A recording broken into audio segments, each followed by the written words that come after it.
Good morning. ముచ్చట పొద్దుగాల మా వాక్య వచ్చిన ఎట్లా అంటే ఇలా జర వర్షం గట్టిగా పడ్డది. ఇప్పుడు మా గుండెలో ఒకరు దాటుతుండే ఎట్లా దాటుతారు ఇప్పుడు చూపిస్తాం మీకు ఈ వీడియోలో.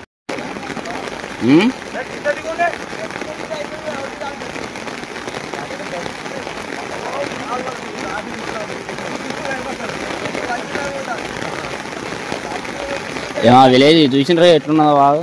ఇక ఇట్నే ఇక వర్షాకాలం వచ్చిందంటే చిన్న వానకే శిత్ అయింది ఇక్కడ. అంటే మస్తు ఫుల్ వాటర్. ఇక ఇట్నే వస్తుంది వాగత్తే.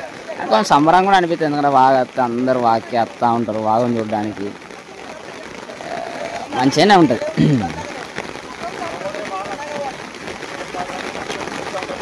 బటో రంభం విజయవంతంగా మీరు ఒక్కరు చుడుతో పాటు కాయ సంగతి మా చూస్తాంగా బాటో జవాన్ ఎలాకి నైకి మొత్తానికైతే 60 అయిండ్లు మన వాళ్ళు. చూసిండ్రు కదా ఎట్లా దాటిండ్రు. ఎట్లా అంటే ఇప్పుడు పుసుక్కన కొంచెం వాళ్ళకి ఈత వస్తుంది కాబట్టి కిందనో మీదనో అట్లా బొండిలా వంటి నీళ్ళలా పోయిండ్రు. అదే ఇక ఈత నాలంటల పరిస్థితి ఏంది, ఇక దిగిందంటే అటే ఇక సీదా ఇక వైకుంఠమే ఇక.